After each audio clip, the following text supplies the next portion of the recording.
welcome here. If you're new here, my name is Rebecca, and today I want to talk about some completely free zero waste swaps. So as I've been consuming and creating more content around sustainability and living a zero waste life, I'm realizing that so much of it is about consuming products, buying new things that have a lower footprint to them, which is a fantastic way to go zero waste, and we should all continue to try and make better choices with the things that we're buying. But it's not the only way to go zero waste, and it doesn't have to always be about consuming and buying and bringing new things into your life. So today I just want to talk about some of the things you can do and some habit changes that can contribute to living a more sustainable life that are completely free and have nothing to do with bringing new products into your life. All right, let's get started. So my first completely free zero waste swap is to cook more meals at home. So eating out in general, but particularly getting takeout, has a high volume of waste. If you just think about what it takes to package your food up to take it away from a restaurant and go eat it somewhere else, like they'll put the food in the box, and then if anything is a liquid, like a dressing or something, they'll put that in a separate container, and they'll put all those containers in a bag, and then they'll put like disposable utensils and disposable napkins in the bag. Like there's a lot of waste associated with that could be saved if you just cook the food at home. And I know there's different ways to get around this. You can bring your own containers in some instances, but restaurants in general have a very high volume of food waste. And I know not all restaurants might be like that. There might be some that are more conscious of this than others, but I've worked in restaurants on and off throughout my life, and it's really striking how much food goes to waste in a restaurant. Not only food that goes to waste because people order it and then don't eat it, but the preparation around the food also has an enormous amount of waste. I have one very distinct memory of being in a kitchen with one of the prep cooks at a restaurant I was working with, and he was prepping lettuce that was going to go on top of a burger. And he was taking these like gorgeous big leafy green lettuce leaves, chopping off like the bottom 2/3 of the lettuce leaf and throwing it in the trash, and then saving like the upper pretty 1/3 of the lettuce leaf to put on top of the burger. And it just was striking how much of it was getting just completely thrown in the trash because it wasn't pretty enough to be put on the burger, or it didn't like fit the burger bun shape perfectly. And again, I'm not saying that all restaurants are like that, but a good majority of them do have a significant amount of food waste, and anything we can do to mitigate that, like cooking at home, is helpful. My second completely free zero waste swap is to not spit on the camera. So my second completely free zero waste swap is to compost. So when you put organic matter into a landfill, landfills typically are not aerated in a proper way to allow that organic material to break down. Something like 20% of the methane gas that is released into the atmosphere comes from organic materials breaking down in a landfill. So one way to mitigate that is to compost. And composting is something that varies wildly depending on the climate that you live in, or just the structure that you live in general, if you live like in an apartment versus a house with a yard.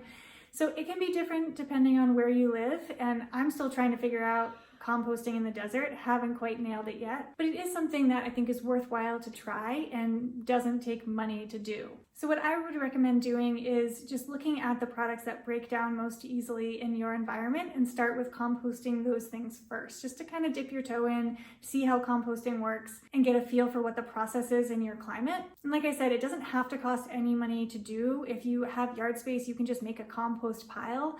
If you're in an apartment, you might need to find a container, but it doesn't need to be a brand new container that you buy from a store. You can reuse something to begin composting too. All right, number 3.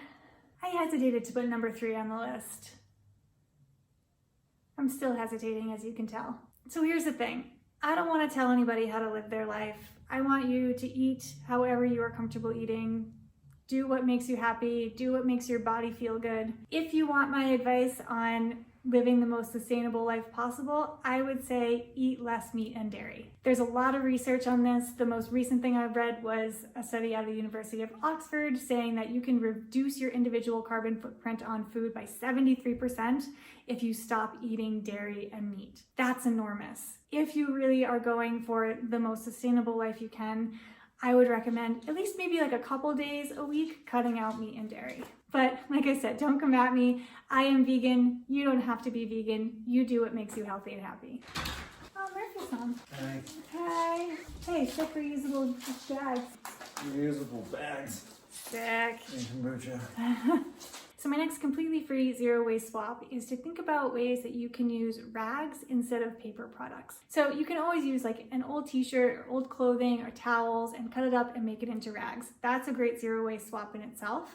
Then you can also use those rags for things that you are currently using paper for in your life. So some things that come to mind are like using rags instead of paper towels, or napkins, or tissues. Those are all things that we use rags for instead of paper products. So my next free zero waste swap is more of like a habit change than it is a swap, and it's just to buy less. So I made a video recently about sort of my minimalist journey and things I no longer buy, and I will link that up in the corner. I always forget like which corner it goes in, like maybe here or maybe it's here. You probably see it. But it's just overall being more intentional about the things you actually need in your life and the things that add value to you. So I talked about this a little bit in that video where I talked about things I no longer buy, but the strategy that works for me is to make a list. So every time I feel like I want to purchase something or I find something that I want to purchase, I will put it on the list and then I will leave it there for like at least 2 or 3 weeks before actually purchasing. So that gives me time to really digest that purchase and really evaluate if it's something that I think I need, not just in the moment, but weeks later as well. So that strategy works for me, and I definitely recommend trying it if you're looking for ways to convince yourself to buy less. My next completely free zero waste swap is to upcycle containers. So when we shop at the grocery store, pretty much everything comes in a container unless you're buying in bulk. And those containers can be reused, especially if they're glass, ad nauseum, for a long time. So save all of those containers and you can use them for storing other food. You can use them for storing items in your home. You can use them to drink liquids out of. They have so many uses around the house. So definitely don't just throw them in the recycling. See if you can give them another use within your house first. So next up is to say no and don't be afraid to ask questions. So what I mean by this is like when you're out in the world, don't be afraid to refuse things, especially plastic things that you don't want. So for example, even if you're at a restaurant and you order a drink and they put a straw down next to you, you can pick that straw up, especially if it's wrapped in paper, and give it back and say no thank you. Like don't feel bad about doing that. Just refuse things that you don't want to bring into your life. Same thing when you're at a store. A lot of stores, even if you buy one item, they'll automatically put it in a bag for you. Don't be afraid, even if they've already put it in the bag, to ask them to take it back out of the bag so they can use that bag for somebody else. Don't be afraid to say no to things. So for instance, if you're gonna order takeout at a restaurant, don't be afraid to ask them what the takeout is going to come in and if there are any alternatives for it. And ask specific questions too, like if you're getting a salad, ask if the salad dressing is on the side, like what does the salad dressing come in? Can you put it in something else? Usually restaurants will be open to working with you if you're trying to go plastic free, some more than others. Usually you can find alternatives, so don't be afraid to ask so that you don't accidentally bring something into your life that you don't want. And my last completely free zero waste swap is to start participating in more of a sharing economy. So one great example of this is a clothing swap. I've done this with my friends before, where you bring any clothes that you are no longer finding useful, that you don't wear anymore, and they bring the same thing. They bring clothes in as well, and then you just swap. Everybody takes whatever they want, and then anything left over gets donated. It's a great way to bring secondhand clothing into your life where something new doesn't need to be manufactured, especially if you have a similar size and style to your friends. It can be a really fun way to get some new clothes and to declutter clothes that you no longer want. But I've been thinking about a sharing economy a lot, especially as we've transitioned from living in a van to now living in a house, and feeling like there's a lot more things that we need in our life living in a house. So before we bring something new into our life, I'm always thinking like, is this something that we could borrow from friends and family, or is it something that we want to bring into our life and have forever? And the answer is sometimes on both sides of that spectrum. So one example is recently Murphy was like, we need a drill in our life. We've been like putting furniture together, just like a lot of things happen in our life that require a drill. And at first I was like, can we borrow a drill from somebody, or do we need it all the time?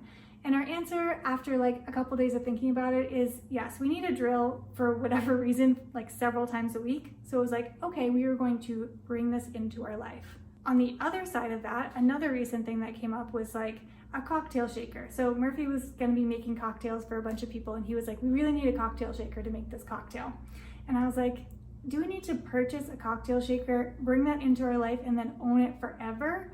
Or is that something that we could borrow from somebody for the evening and then give it back? And the answer is we can borrow it from somebody. It's not something that we need forever. So just asking yourselves those types of questions before purchasing anything and just participating in more of a sharing economy than having to own and purchase everything for yourself is a great way to live more sustainably. All right, so that's it for my completely free zero waste swaps. Hopefully you found this video helpful. If you did, please give it a thumbs up and subscribe. I put out new videos every week. Thank you so much for watching, and I'll see you in the next one. Bye, friends. I don't know what I'm saying. I don't know. Like a plastic thing. What are these things? Like those little like plastic, you know what I mean, right? The takeout containers. That's what this is. I'm not sure that's great. Oh, you scared the shit out of me. Oh my God, that scared me so bad.